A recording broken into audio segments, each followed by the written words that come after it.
Can you hear me? Yes, now I can. Sorry, I was Oh, just great. reading the audio. Hi, That's no problem. Hi, how are you? I'm all right. How are you? Great. Good. Good to hear. Yeah. Hey, Annika. Hello. Hello. How are Nice. you? Oh, the flowers are refreshed. They are. They are. See, these are the. Ooh, look, there's an iris. It's so funny because now I know what that white thing is behind your chair. I know, right? I know. I've been meaning to get that hung for a while. But if it's any comfort, I never noticed it before, so it's not very visible. I have to go. Whoop.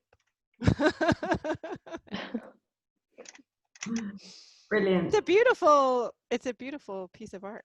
Yeah, I didn't actually ask you to see it. What does it have?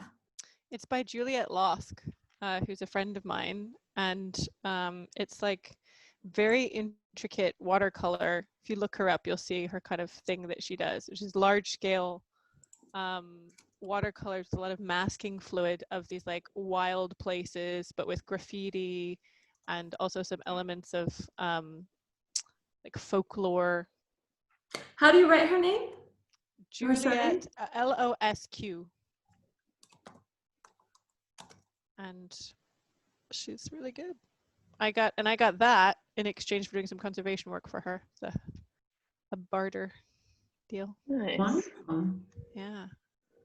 This piece actually is the one that hung in her RA master's degree show.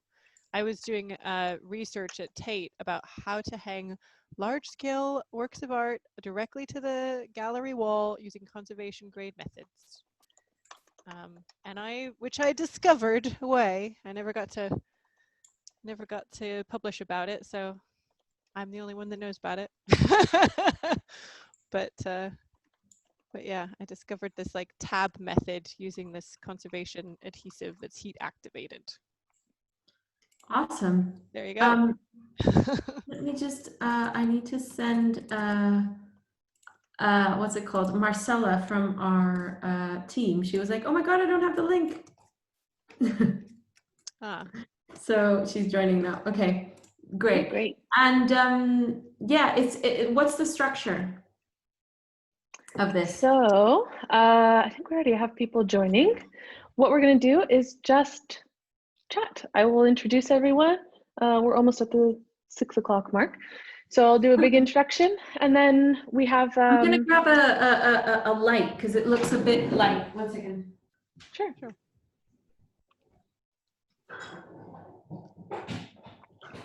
Everyone stretch for a minute and get ready. Yeah. Oh, hello. Hi, Eddie. Hi, everyone. Just give us a minute. We're going to give a minute or two for everyone else to join us. Yeah. I'm just opening this up. Let's see who have we got there. Some familiar names. Hello, Liz Holbrook and John Robinette. Nice to see you guys joining us. Neil. I know you guys. Darlene, nice to see you.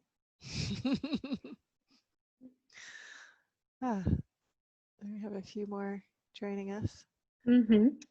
So, Bernadine, how are you doing? Yeah, good. I mean, it's obviously an interesting time to be working in this industry. And I have to say, I've really enjoyed all of these discussions, these ArtEvolve discussions that you've been hosting. It's really great that you're hosting such conversations about the future of the industry and highlighting other people. So great. Thank you. Yeah, it's been great for us too, kind of learning about different, initiatives that are out there in a little bit more depth. And we're all so busy, aren't we, all the time? And sometimes it's good to have a kind of structured excuse to get to know other businesses in more depth as well. So I think it's been useful for us too. Yeah, definitely. So I think we'll kick off here. Thank you to everyone who's joined us so far. Welcome, welcome. Today's ArtEvolve is going to be on developing a regional exhibition economy. So very topical topic today. So a couple notes, please, before we get started. The first is we love participation, we love comments, we love questions. So go ahead and use your chat. Just make sure that you click on the little blue box and choose all panelists and attendees. Otherwise, it's only Bernadine, Annika, and I who get to see, and that's no fun. Then, if you have a question that you'd like to ask and have be answered in the end during the Q&A section, there's a little Q&A button in your toolbar that you can click on and you can add a question. And the best part is other people can upvote the question. So if they have the same question, they can just vote on the one that they'd like to see answered. So today, our special guest is Bernadine Brocker, who is the co-founder and CEO of Vastari. Bernadine, will you tell us a little bit more about yourself and your background? Sure. Hello everyone, and thanks for having me. I've been working on Vastari since 2012.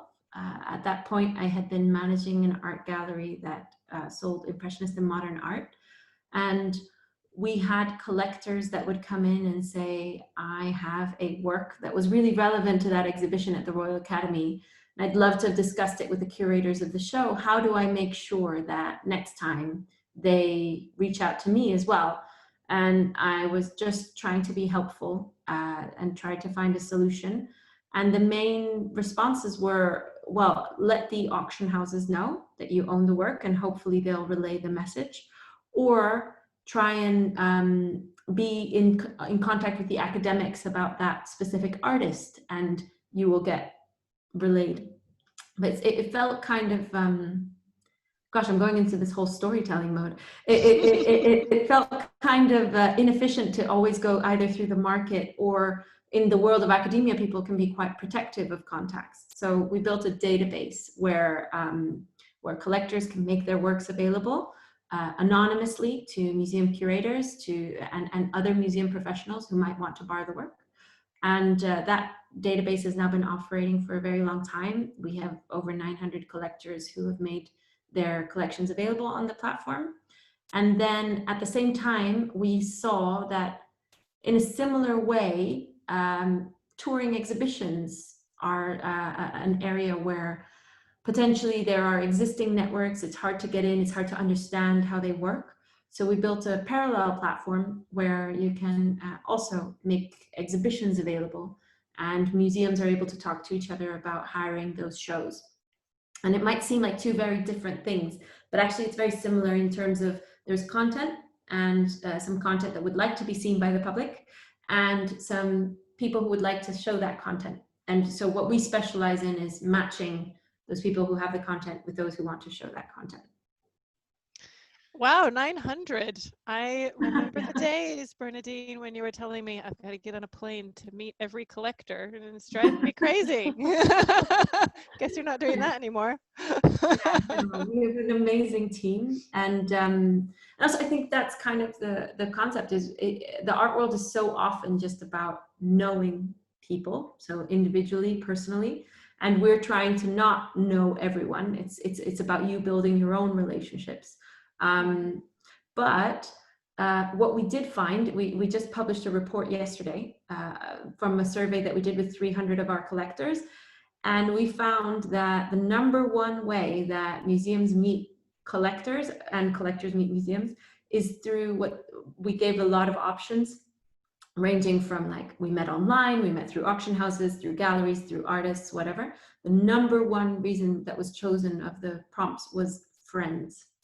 So informal relationships are immensely important in the art ecosystem.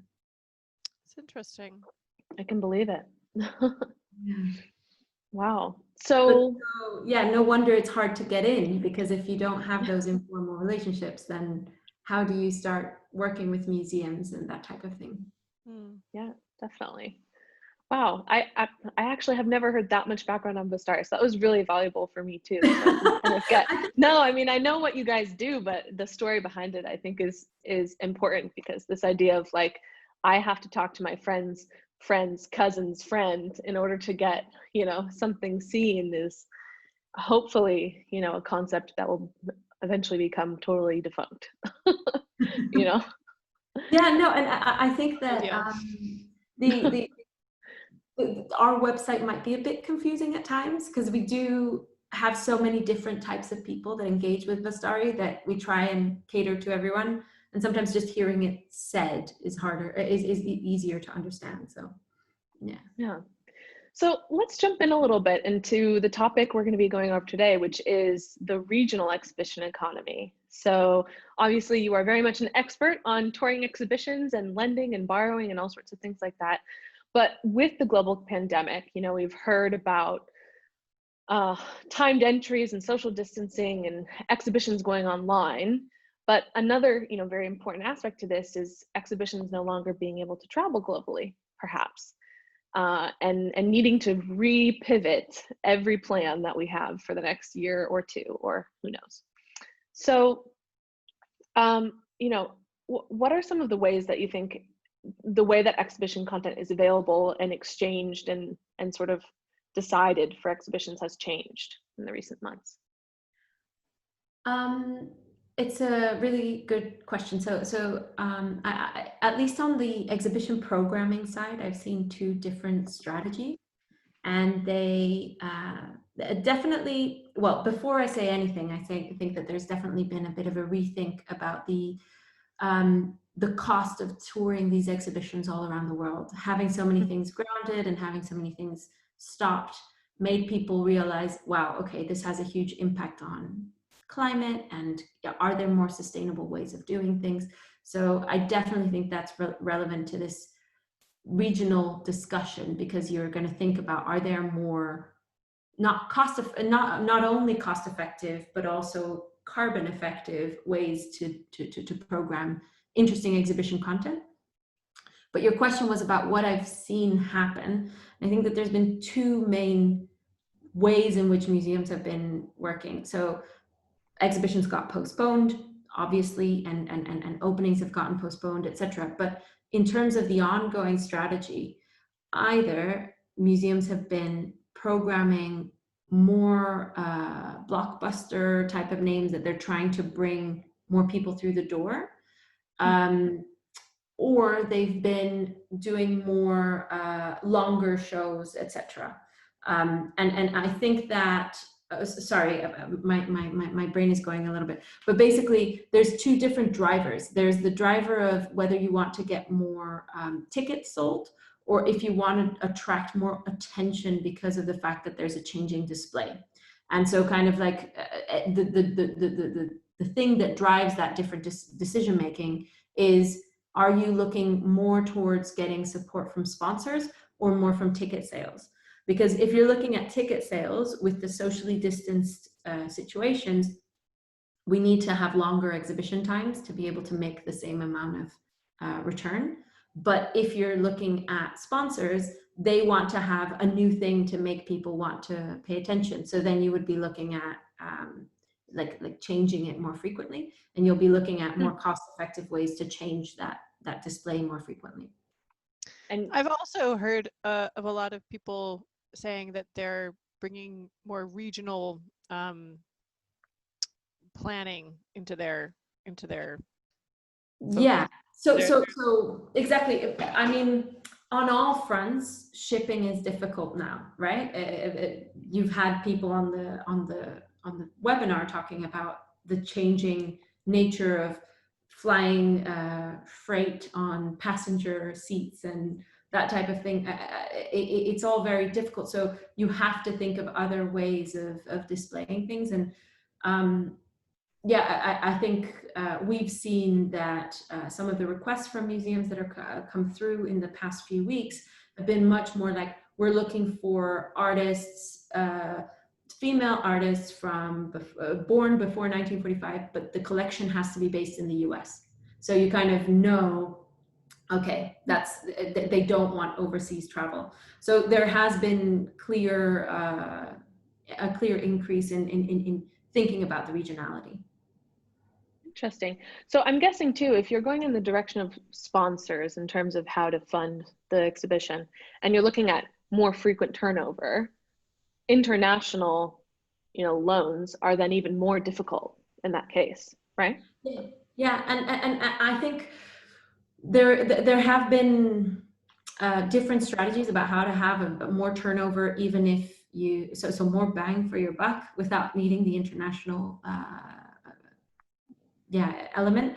And part of it is also about looking at your permanent collection and looking at collectors or museums in your region that have links to your permanent collection, so you can put together a show that is relevant, that is interesting, but also doesn't require travel from very far. If And at all, how, if it's your permanent collection, right? It could be right. Just and building. That's the best carbon footprint of all. Yeah, and I mean, it would be nice if more of the things that are in storage all the time got to see the light of day as a result of this, right?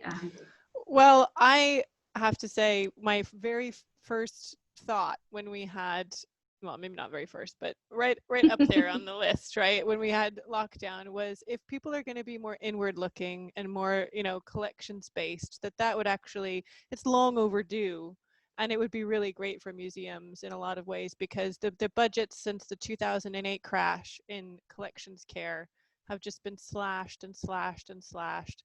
And it's become so reactive. There's so many conservation studios that have said to me, we only can do conservation on things that have been requested for loan, because it's paid for by the borrower. Yeah. So, that's a terrible way to run your conservation program, based on some random request from external sources, not on your own priorities. And it's very difficult and overwhelming as budgets get, you've got like one or two people responsible sometimes for hundreds of thousands or even millions of objects, and it's very overwhelming. And you're using an archaic system to try and manage them, and you get access to them because your storage facility is not ideal, and things are housed in old, like there's just kind of problems that cascade. And a lot of museums face the same kind of issues. So giving them an opportunity to kind of focus more on their own collections and drawing from them and learning about them, housing them, conserving them, focusing on the kind of priorities they have, I think personally is a good thing. I do. I suddenly had this moment of like, oh my gosh, I said collection seeing the light of day in a talk with a lot of conservative collections care professionals lately.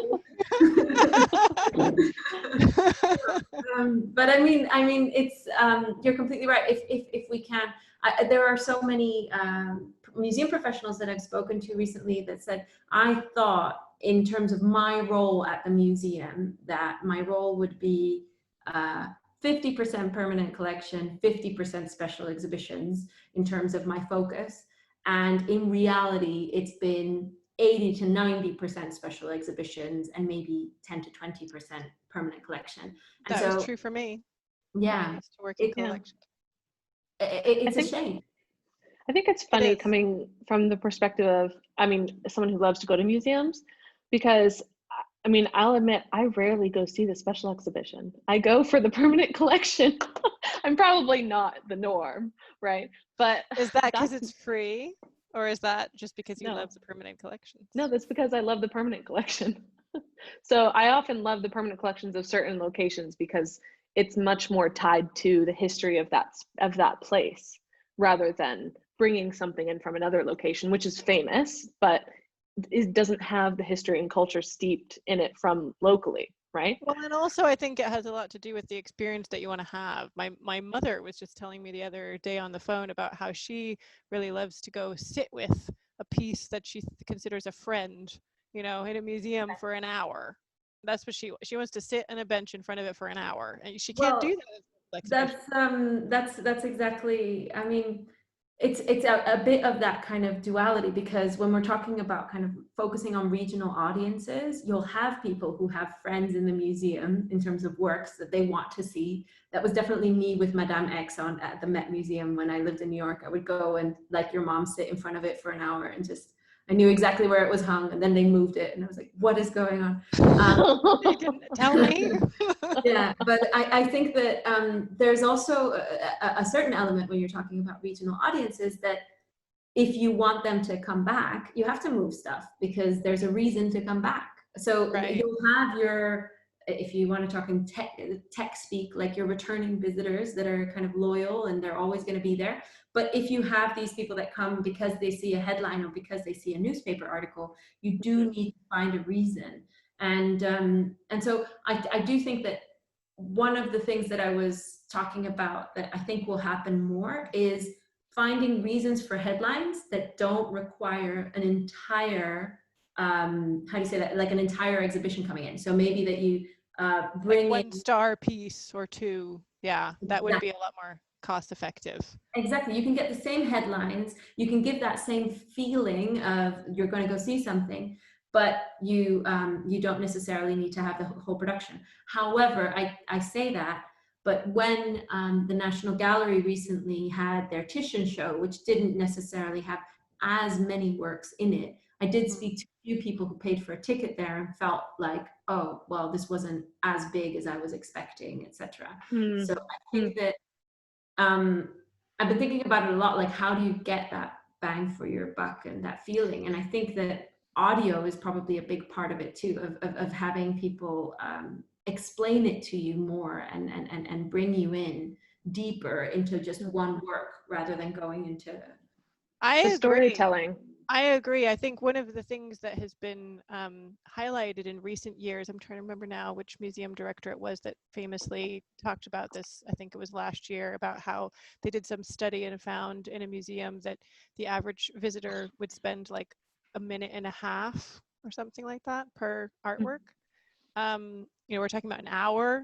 Conversely, it's really interesting to think about how different people engage with an exhibition and the kind of different levels that you can enjoy it on. And I think one of the nice things actually about this pandemic has been that it has kind of made a lot of people slow down and change pace and look at things differently, and kind of interact differently with technology and being online. And for example, this morning I was walking home from dropping my son off to school through the woods, and I got recently an app for plant identification, and I was snapping photos of mushrooms, trying to figure out what's what, and I was listening to birds, and I thought, oh, I bet there's an app for bird song, and there was. So I was like, what birds are they're singing, so it was just giving me that kind of another level of engagement with my surroundings, to be like, what birds are those? What exactly what kind of mushroom is this? It's of course I would love walking through the woods even if I don't have that, but it's another layer. And in the pandemic I also had this thing with joining masterclass because I wanted some really interesting, engaging online content, and I was listening to David Lynch talk about creativity. A friend lent me his copy of Twin Peaks to watch. And another friend of mine is doing a PhD on David Foster Wallace, and he wrote about David Lynch because he was influenced and loves David Lynch. So I was reading his article, I was listening to it on Speechify, this app I got that will make an audio, speak your articles that you're reading.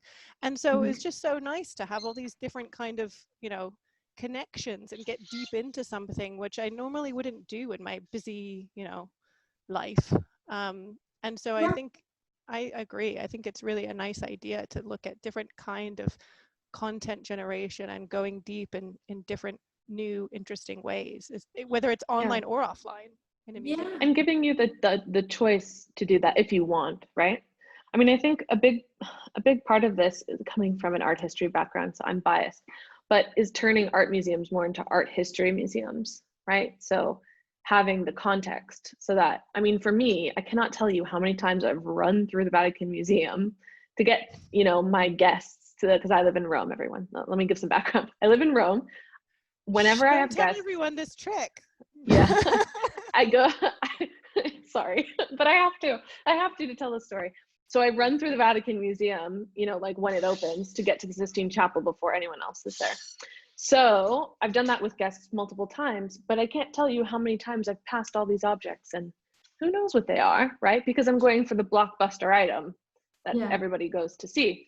So, but even if I were to slow down, which I definitely have in the Vatican Museum, I've spent God knows how many hours there, there's no descriptions of anything. There's a, but I was so I think that there's well, there are many things I'm thinking about with this. Firstly, when we wrote our museum report 2 years ago, we actually tried to analyze the difference between what we called art versus science museums. And the categorization was a bit controversial, but in essence, what we were thinking was, which are the museums that are placing objects on a plinth for you to look at it aesthetically? And which are the museums that are putting things with like a lot of wall text and there's a lot of like children's interactive stuff and trying to make it. And it was actually, when you even Google image search the museum, it was quite easy to be able to tell if that museum was a, so even with archaeological museums, sometimes they are more of an art style archaeological museum or more of a science style archaeological museum. It makes me think of this art history that you were talking about. But there are ways to bring those stories in that it doesn't change the aesthetic. And I think that that's what people are so nervous about, is like these huge panels of wall text and or things where you would touch the buttons and that it takes away from the beautiful Pollock that's there, or whatever it might be, the pensive moment. But if you use other things like audio, it's something that's not invasive into other people's space, but can have that same type of experience. One app, I'm sure that many people have heard of them, but they're called Smartify, and they'll even like identify the work on the wall using augmented reality and image recognition technology, and then they'll load up what that work is so that you can just see it.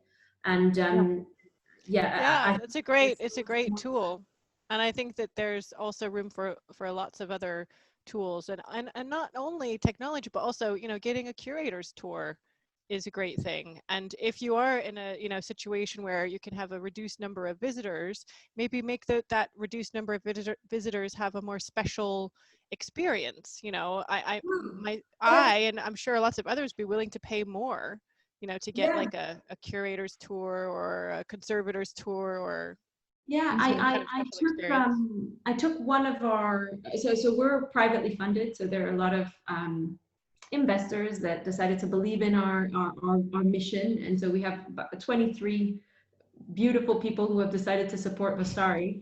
And I took but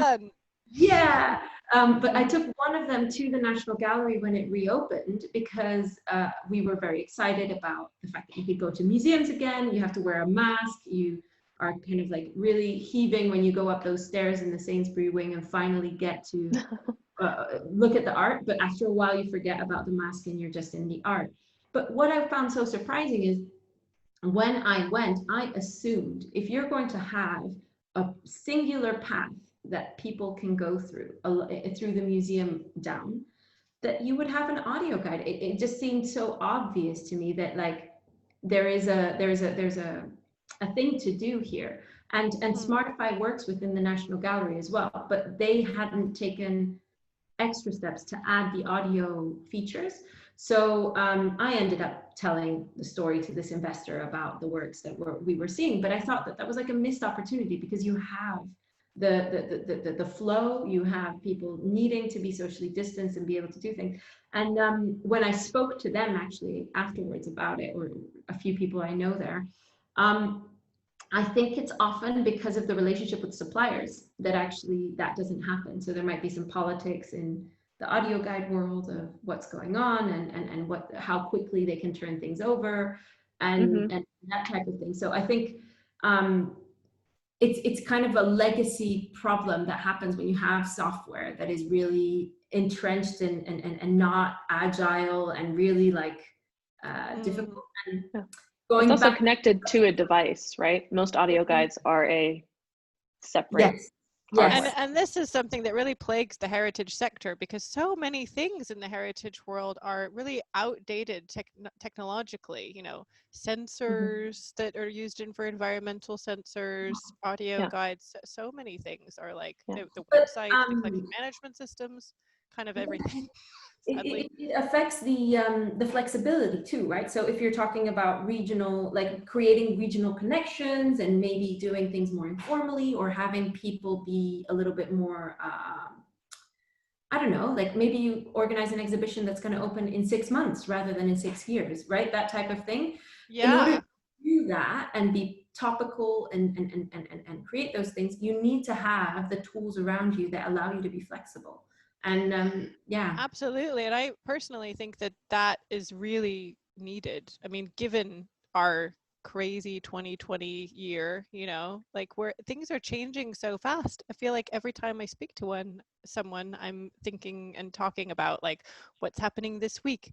You know, there was the presidential debate last night, and there's all these things. It feels like just a very strange time, and it's hard to process, and it would be so wonderful if museums would help us, you know, help society to process all these things with diversity and Black Lives Matter and our own history, understanding how the slave trade affected England. I mean, there's just, you could go on and on. There's so many interesting relevant topics today. And it's really sad that you have this like 3-year lead time for exhibitions, and it would be wonderful if you could organize one in 6 months or a year, so that and because the thing is that would engage with younger audiences, which is something museums want to do. You know, they know their donors are getting older, a lot of them, and that they really need to kind of like groom the next generation of donors too, right? So it seems like a good opportunity to be more relevant to society, to take this situation as an opportunity, and I hope that they do. But how can we help them do that, Bernadine? How can you help them do that? Quickly, actually, Ellie Ann is asking for the link to the database. Oh yeah, so if you go to our website, which is vasari.com, like Giorgio Vasari, but with a T in the middle, then there's in the menu you can choose, if you're from a museum, you can sign up, and all nonprofit museum professionals can register to our platform for free to search through it. Basically, the way that we work is that if you're searching, it's free. If you're listing your content, you pay an annual membership fee. So it's a really simple model. We're not on success fees, nothing like that. And so if there are museums on the call who would be interested in signing up, that's how to do it. And then you can access the database. And if you're a collector who wants to list, you can try it out for 2 weeks for free as well. So it's quite hopefully quite straightforward. And in terms of the reports, someone, I think also Darlene, was asking about the reports. Just those are on our website for all the members who want to sign up. But in the case of museums, we have, so they are paid for, but there are like secret tricks of how you can get them for free. And for museums, what we do is, because we want to publish another museum report in a little bit of time, I'm not putting a specific date because we have like a amount of museums that we want to fill in the data before we publish it.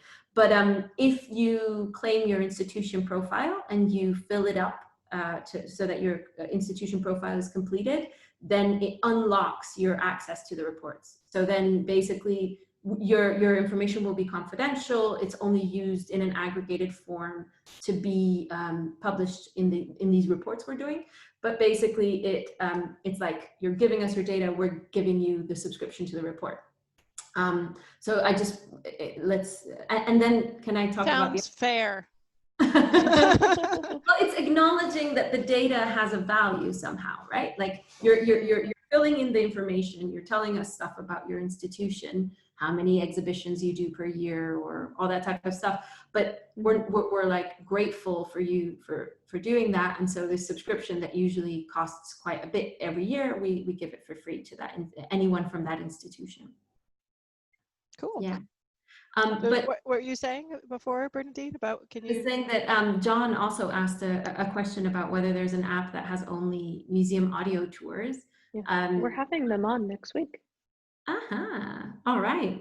I think this is being organized by my communications manager, so I apologize if I get the name wrong. I will get it right next week, but it's something like virtual docent. So Museum. yeah. Emma's saying. Yeah, thank you, Emma. Yeah, there are quite a few, but just if you are interested in that sort of thing, we're going to have like an ArtNet innovators panel next week, and QZM will be one of the. Oh, cool! I love it. So speakers. Brendan from QZM will be joining you because he's really great. Oh, wonderful! Yeah. Yeah. He we were on a panel together about the impact of AI on the museum industry in New York quite a while ago. Interesting. Yeah. Yeah, that does sound interesting. So it sounds very different from regional exhibition, but I mean, I think well, they're both about the depth of engagement, right? Something that I often come across with people in the art world who are a little bit reticent about technology, particularly when you bring up things like blockchain. You know, they get worried about, is it going to steal my job? Which always kind of makes me feel a little bit like, you know, my eyes roll, I have to say, because no, that's not what it's going to do. Well, I mean, it's a natural. Just to pick up on that, I think it's a natural thing to say. Like we were just talking about that in our team meeting today. That efficiency, often technology is equated with efficiency, and efficiency is somehow equated with loss of jobs. And so what we were talking about in this meeting today is that some of the initiatives that are starting to be put together with exhibitions are about job creation and trying to all of this controversy about front of house staff not being kept on during these crises, etc. If we can build business models, if you build business models that keep them on, then it gets a lot more government support because they're all trying to create jobs and all this type of thing. So I think that job creation will be a huge KPI that is important to keep in mind. Absolutely. Yeah. Well, and which makes me want to plug the Museum Innovation Incubator, if everyone doesn't mind for a second, because we're trying to put together with VOMA, the Virtual Museum of Art, conference, a progressive museum conference next spring. About some of these topics, about innovating and about progressing and kind of how we can do that, make museums more financially and environmentally sustainable in the process. And one of the things that we were talking about is creating a museum innovators incubator, which museums would apply for, which will hopefully be fully funded, and which they would have access to a pool of mentors, as well as tools to help them innovate, including Vastari and you, Bernadine, your team.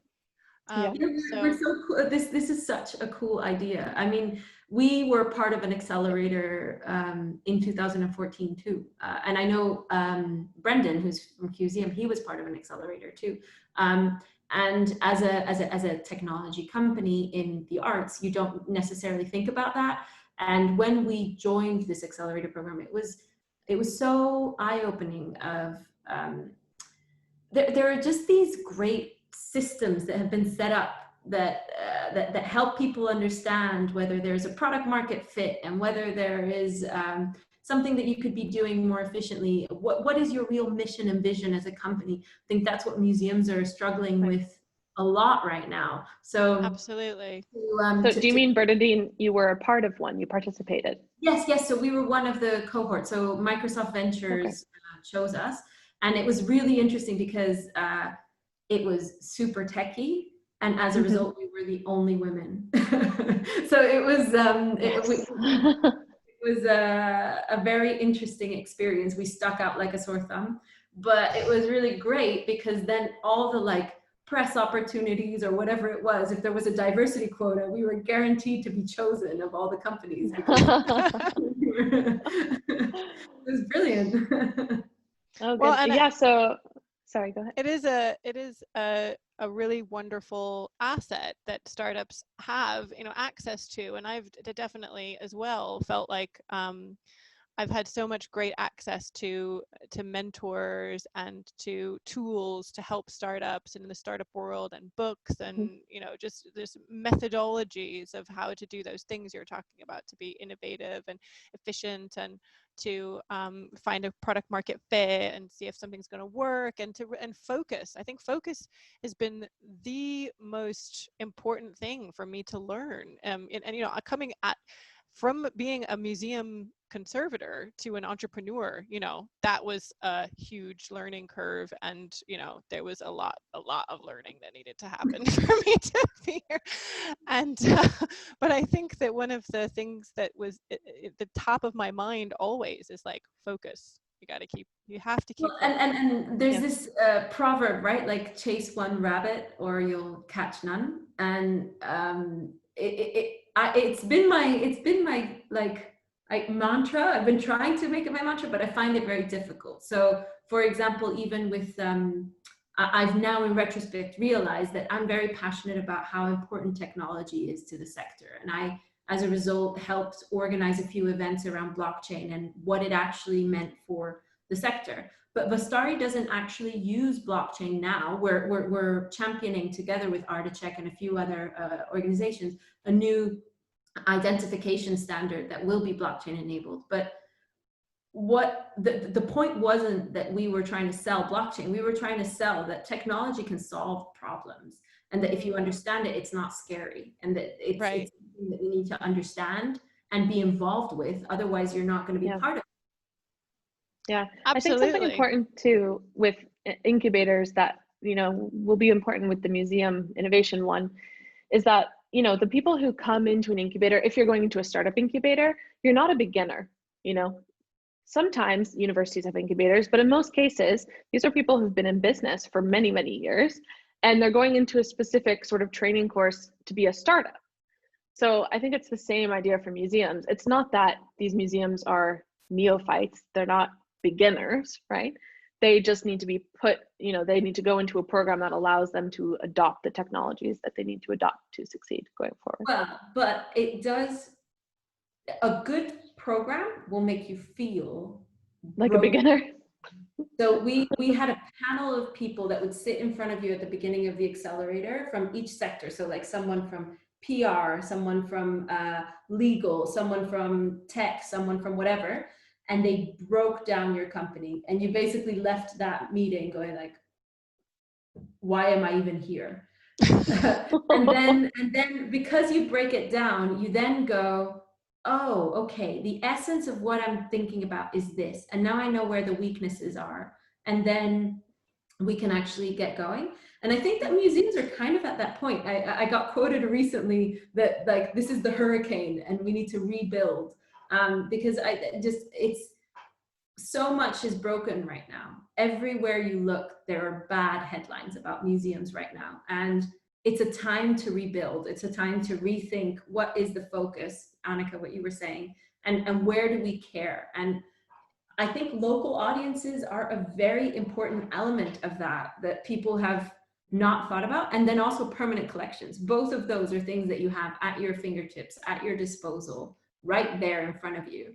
And the people haven't been paying attention to them because they've been absolutely. And engaging, you know, with those local and younger audiences in interesting and new ways, and really focusing your attention on that, being about content generation, you know, being relevant content generation for society that desperately needs that relevant content generation right now, rather than just catering to, you know, existing relationships with donors who just want to buy new acquisitions and, you know, build new buildings. I mean, museums been doing that for 20, 30, 40 years now, and now they have huge collections and lots of buildings and no money for their staff and no money for education and all the kind of things that are so important. And that is a worry.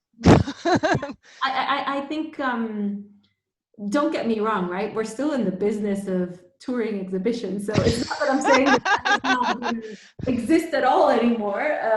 Obviously, I think that there's a value, but we've always had a filter on our search that is like open to co-production, right? So like you can start with the seed of someone else's idea and bring it to your institution and make it relevant to yours. And we see that a lot with science institutions. They often do that, but art institutions somehow often want to be the originator of the entire thing. So like the idea comes from a curator who has pitched it, has put it together and everything. And it's important to also like take an existing idea and then bring it and bring some of your permanent collection into it and figure out how to turn it into something. And sometimes local audiences will want something new and exciting and snazzy, but I think that the essence is balance, and the essence is knowing why are you doing this, what is it for, and are we just doing it because a donor said that they think it's important, or is it really relevant to our mission and vision as an institution? Do you think that's because curators are accustomed to being like the curator that's, you know, featured? Is it an ego thing, or you know, why do you think A credit thing? Yeah, I think there's been a lot of is it something bad, else? like curators have had it tough recently. I don't know if anyone followed the Ask a Curator hashtag on Twitter the other day. There were a lot of angry tweets towards curators, like, Really? salary, and do you still have your job? Why does no one else have their job? And that kind of stuff. It was quite, obviously there were the wonderful things that always happen to Ask a Curator, where you share your favorite objects and learn new stories, etc. But this was the first year I noticed quite a lot of other discussions coming forward. And I think that often curator roles were protected in these situations. Well, And, curators are the high men on the totem pole in the museum hierarchy, I have to say, as a conservator. I noticed. But why, right? And I often, because we started out with this working on developing exhibitions, curators were essential to what we do. And I once had, this is an anecdote some might have heard me say before, I once had a museum, the chairman of the board of trustees of one of the most important museums here in the UK tell me that he would fire a curator if he found out that they were using a database to find collectors, because he's hired them to know where the collectors are. And that has always made me think, what is a curator? Because in my mind, a curator is not an address book. It's not someone who's buddy-buddy with all of the rich, wealthy patrons. A curator is someone who can tell the stories in a way that moves people and can really identify what the important things are that need to be brought forward. And absolutely, someone who has their finger on the pulse of what people will care about to come see. Again, it goes back to this idea of content generation being king, not relationships with wealthy donors. But the business model right now is about catering to the donors, and it's about those relationships above all. I know, but I have to say, and maybe we're going a little bit on a tangent here, but I have to say, I'll bring you back in a minute. I think that it's, if I'm being very honest and transparent right now, that museums are sometimes a little bit lazy, frankly, in that it's the tried and true method, right? We know that it's a easy pitch and sell to donors to get them to donate for new acquisitions and for new buildings. We like tried and true, right? We know they want to give us money for that. Let's just take their money for that. But you know what? We are facing a global challenges like never seen before. And wouldn't it be an amazing pitch for a potential donor to say, you are the one that is going to make this institution financially sustainable forever. This is your legacy. It's not your name on a building. It's actually making sure our institution lasts the test of time. And it's helping us to talk to our audience about the climate emergency, so that our humanity can survive, so that our species can survive. Isn't that a good legacy? Isn't that better than putting your name on a building? Okay, that's an interesting point, and it relates to, so John just said that a lot of the animosity towards curators comes from disparity in salaries, and I just was thinking about that there are many funding, how do you say that, like a lot of funded positions within museums that are like the Mr. and Mrs. Smith Curator of Ancient Art, right? Because they branded it well, that donors will want to fund their space, that position exists. I personally haven't heard of a Mr. and Mrs. Smith Registrar of Ancient Art, or maybe conservators, maybe there are some. I haven't heard of one. So the only one I know of is at the British Library. The Islamic library project that they're doing has conservators that are about that project for digitizing Islamic collections for the online library that they're doing. But that's it. Could it be that it has something to do with the P&L and the way that it's accounted for, that registrars and conservators are kind of under the operations budget, whereas curators can be seen as part of a project budget? So then you see that as something that you're fundraising for, whereas the operations budget is kind of, I don't know enough about how this is getting done in each museum, but I think that it's something I will tell you the reason. the reason that curators get more money is because they have been a profession within museums first, right? They how can I I'm trying to think about being diplomatic, but it's kind of out the window at this webinar already. So traditionally, right, people with means, with educations, with, you know, the high end, the donors' children, maybe, for example, you know, people from the right families who have this education of art history, they're the ones that have these curatorial positions. If you look at a lot of the curators from the 50s, you know, Larry Keith and the likes of those guys, they are themselves might be a lord or a lady, or, you know, relevant to that kind of world, right?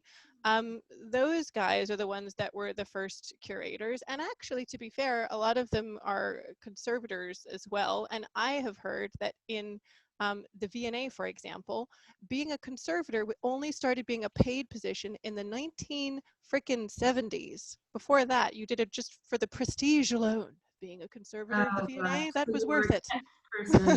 Yeah. And so, you know, it's a prestigious position historically, and it's had to fight tooth and nail to become a profession. You know, it's not just something that you do because it looks good at dinner parties.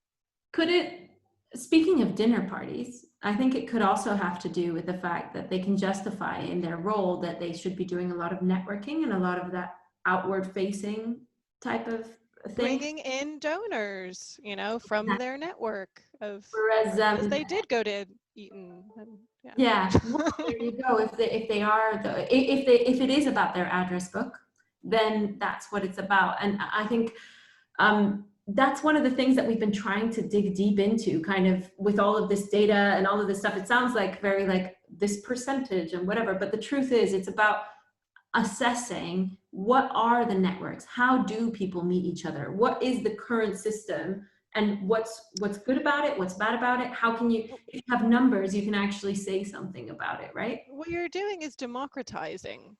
That's what you're doing essentially. And in terms of what we're talking about, you're taking this out of the hands of the elite who make these connections because of their you know, they have the opportunity to do so. They're eliteness.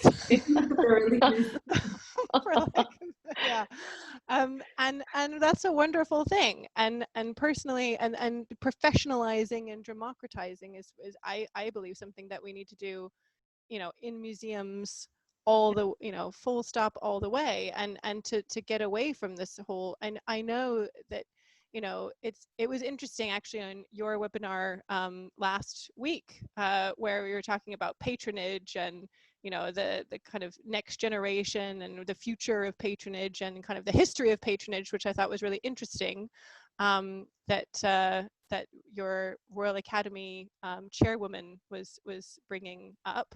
Yeah, Lady Murders, yeah. Yes, about how traditionally it was like families would really be patrons, and that has kind of shifted, and now museums are in this kind of turmoil of they don't have the same kind of relationship with patrons that they maybe once did. And yeah, well, and that's an interesting point, also going back to the subject at hand, because the argument was that there were local older families who were supporting museums, and that in recent years it's had to become much more globalized, and then it became much more transactional. So those patrons would then also be a patron because they would get access to a curator tour or an evening with champagne and all this type of stuff, rather than just doing it because they believe in the institution and the educational value of the institution. And that transactional nature comes from not having necessarily a tie to that institution because you love it, because it's in your region, but because you're having a transaction with them. And so would there be ways to look at your local regional audiences, people? I think technology is enabling to be able to have people pay maybe a little bit less each, but that you use your local places rather than having to go for one person who puts in a lot. And exactly, that's what crowdfunding is for, and that's absolutely. what we've talked about this concept, right? Yeah. Yeah. But I think that when it comes to crowdfunding and anything you want to do, you have to first be able to account for the cost of that. So well, one of the things that's kind of disturbing at the moment about museums is that they also depend on taxpayer money, and yet that their focus is very much on what donors want. And so that's, I think, the crux of why they're having this identity crisis. Are we serving society, or are we serving the donors, the elite? Where do we fit in to this? And I think technology is the way to democratize, and it's really, you're a wonderful example of that, Bernadine, with Bistari and what you do. And there are lots of other ways and means of doing this as well, for museums to become more financially sustainable, environmentally sustainable, through other means that they have at their fingertips. Like, for example, I was recently thinking about how if only museums had really good digital files of a lot of their content material, and my brother works for Behance as a front-end developer. They have amazing portfolios of creatives there. If you could connect with someone who could make really interesting, amazing products for your online shop as a museum, I think people are really interested in supporting local things right now too. That's one of the other interesting opportunities from the pandemic, is like people want to go to their local restaurant and support the local, clothes maker or local shops. And I think that extends to museums as well. And a lot of people would go to local museums online shop to support them in these times. I would, So just looking back at that regional ecosystem, right, for the for the loans. Sorry guys, no, the conversation has been really good. But I do have a specific question for you that I think will be interesting to discuss a little bit, Bernadine, which is, you have the ability to connect collectors with museums, which historically, each curator maybe has their network, but they don't know every collector everywhere. So they're not actually going to have access to everybody. But what do you think about being able to incorporate, galleries into this discussion, or artists into this discussion? Well, we call it collectors, but if you also look at our report from yesterday, it's not called, I keep calling it the collector report because that's how I think of it in my mind, but it's actually titled Bistari's Reports on Collecting. And I think that one of the things that we want to stress is that being a collection owner is, you can be an artist, you can be a gallery, you can be a private individual, but you can also be a museum. And there are common threads amongst all of these collection owners of why you're doing it. Why are you taking care of these objects? Why do you want them to be there for posterity? Of course, there are intricacies. So maybe a professional collector, as we call them on Bastari sometimes, like a gallery or a dealer, is doing it also for being able to sell works.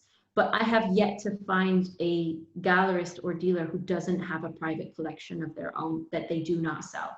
And I think that this kind of worry about the investment-driven nature of the market and how that interacts with museums, the worry comes, there's another saying which I cannot remember, about how you're paranoid about something that you know you are guilty of. I think that maybe now I'm going on to controversial territory. I think that museums are very worried about the crossover between private and public, but some of the deepest, darkest things that happen between private and public are not talked about. And the fact that perhaps a lender to an exhibition is a gallery is not a dark thing. That is just, it happens to be a gallery that owns it and they're going to lend the work. If there's a cooling down period in the loan agreement, you can have very clear guidelines that that is not going to be misused. Yeah. What's misused is when you have insider trading, when you have backroom deals for choosing certain suppliers. Those are the types of things that I think are dark. And so the only way we're going to go beyond that is by putting a name to it and talking about it and having it out there. So at Bastari, we don't say no dealers allowed. The dealers are allowed, but they have to know that they're working with nonprofit institutions. The works are not for sale, and that they are being lent to a museum who will likely ask for a cooling down period.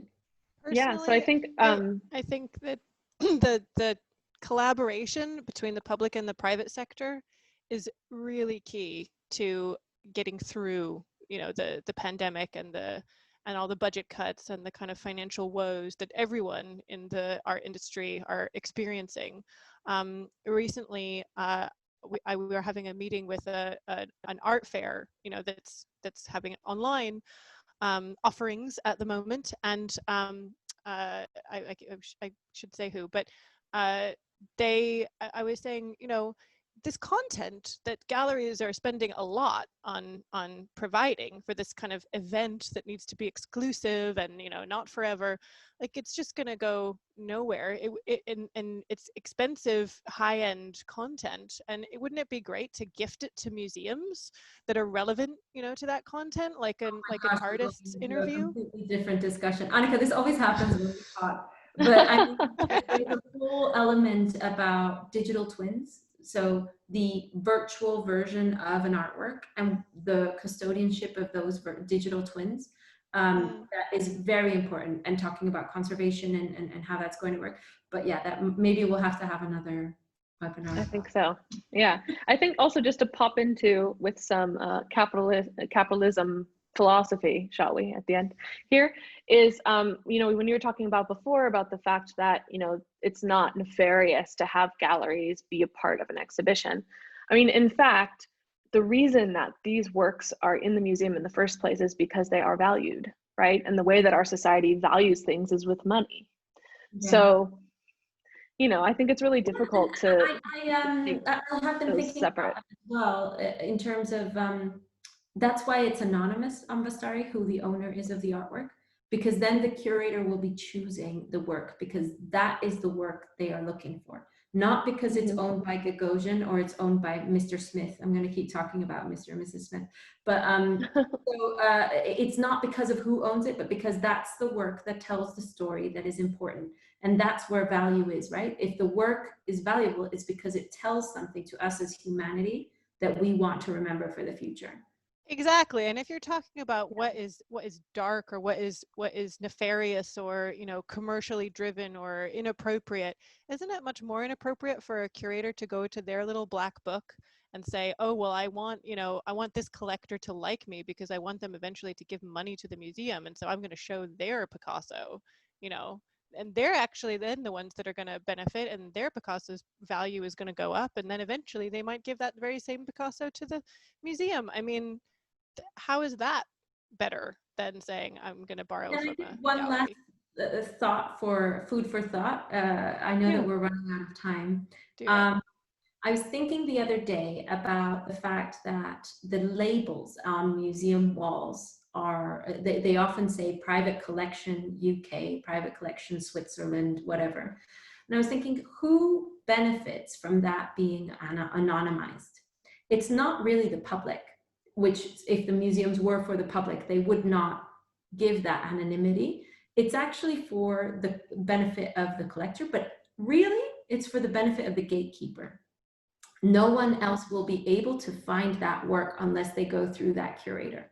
And I think that that is something that is quite interesting and needs unpacking, and that has a value that is not, again, not being accounted for, that we're giving away as public institutions. You're giving away that anonymity and that gatekeepership to certain people, and you're not acknowledging it in any way. And I think if I dig deeper about why collectors don't want to, then you go into they're trying to keep things out of tax authorities, and they're trying to all kinds of things. So let's think about that. That has a value to the collector. Why are they not paying for that value of that anonymity? And if it has a value to the gatekeeper, what is, are we thinking about what that value actually means? So that was it's almost like when you buy a website and you can choose whether or not people can see who owns the website, you know, yes, and you pay GoDaddy. exactly. Yeah. Yeah, and you pay GoDaddy that to say that I don't want anyone to know my information. That would be a wonderful way for museums to make money, actually, wouldn't it? Well, exactly. And there's so many ways for museums to make money that, you know, they may not realize, because a lot of it is about engaging with technology, engaging with the private sector. The private sector has come on leaps and bounds with e-commerce during this pandemic, and the museum world could really do with learning from them. And I think there's a lot of potential there. But should we just have one quick moment for those who can stay for any other comments? I saw one from John Robinette about the difficulty of quantifying the quality of a registrar or a conservator's work. He says, we can only recognize when their work goes wrong. Curators can point to the attendance and the catalogs and the reviews of their shows. And I think that that is a great point. And I think one of the difficulties that we have in the conservation world, anyway, we talked recently at a webinar about, you know, making environmental sensors and storage sexy. Remember that with Conserve? Yeah. And he said, you know, that's their new kind of no, but it is really exciting. Yeah. But I think it can be. I think we can tell the story of these people in a way that is engaging and interesting for donors. And I think that is a challenge. That's definitely a challenge. That is something that museums have struggled with historically.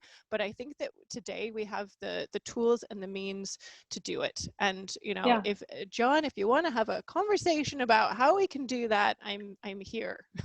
Yes, I will just throw in quickly on that, because we just actually internally at Articheck implemented a goal setting system, an objective system that we're starting with in this last quarter of the year. And we had, let's say, the conservators of our organization, the equivalent type of work, were not so sure about how their work could be measured. Whereas the marketers, AKA the curators, right? So me, I knew immediately what my objectives were going to be for the quarter. So I think that, and then, you know, we sat down and we looked at it and we said, you know, how can we measure your success? And we found ways to do it that we're happy with, and the, you know, conservator equivalents are happy with. So I think it's something that, you know, can be done. It just needs to be structured. There needs to be a structure in place for it. Well, and there was a really great article that was written by the ex-president of the American Art Museum Directors Association, and Maxwell, his name will come to me, that's her name, but it was Max Anderson? Yes, thank you, Bernadine, with the score. Who I met in New York and talked with him about this because it's a really fascinating topic. He wrote this for the Getty like a decade ago, and it's called Measures for Success in Museums, right? And there's a book that also he contributed that came out more recently, which is called something like Beyond the Turnstile, I believe it's called, which again is written by several different museum professionals, and it's about how we measure success in museums, because his theory was that a generation ago, a museum's success was based on its prestige, was based on its permanent collection. Now it's based on visitor numbers. And the reason for that, he posited, was just because visitor numbers are easy to track. I thought about this a lot, because I think that we also value art based on auction records, because that's what has been digitized.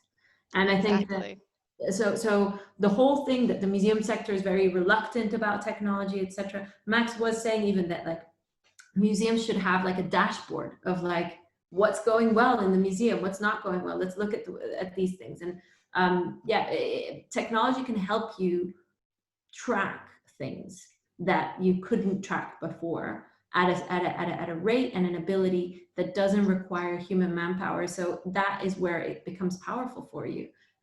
That's right. And I think the first thing you need to do is think, as museum professionals, what should the measures of success be? And we need to drive these things, because I think another problem is that people can be very reactive because they feel like the management are saying like, we need quantitative analysis, you know, we need numbers, we need these, and they do, but they also need you to tell them this is what you want to track, bucko. Yeah. Because take it from someone that actually knows what our business is, the business of content generation and being relevant to society, maybe, or whatever you think. I think we might need to incorporate 15.5 into the Museum Innovative Incubator. Yeah, that's a good idea, actually. This is the program that we just adopted in ArtEvolve that Mackenzie's talking about objectives and OKRs and setting them. We did talk about it actually a couple weeks ago in a webinar. So Emma, we'll link that for you in the highlights. Yeah. Absolutely. And John, we can to be continued. I think there's some hears in the chat about what you just said on it. Yes, there are. So I think, unfortunately, I'm going to have to wrap us up, because we could probably go for another 3 hours. So, and I don't know if our audience could handle that. I really appreciate you guys inviting us over and talking about this. Of course, we went a lot of different directions, but I hope that the concept of focusing on local audiences in your permanent collection did come through, and kind of focusing on the local as well as the international. I think it did. I think so, definitely. So just a reminder for everyone who's still online, make sure you pop over to thestarry.com if you're interested in registering for their system and you want to kind of see what's available, particularly if you are looking locally, because you can sort, right, Bernadine? Yes, right? Yes. So you can actually look for the works in a specific location. Yeah. And same with the exhibitions. It's in tech speak, it's a mandatory field. People have to tell you where the stuff is. Yeah, great. So you can take a look at where exhibitions are, where works are that you're trying to use for your exhibition. And of course, Bernadine is, and her team will be happy to help you, I'm sure, if you have questions. So hop on over to their website. And I think it would be a great sustainability goal for museums to say, okay, we if we're going to have international exhibitions, we're going to kind of we're going to cap them to like, couple of year or something. And we're going to do more regional stuff, and to be able to filter on your system for that is a wonderful tool. Yeah, definitely. Thank you everyone for joining us, and have a wonderful rest of your Thursday. Yes, have a great evening, everyone. Bye all. Bye.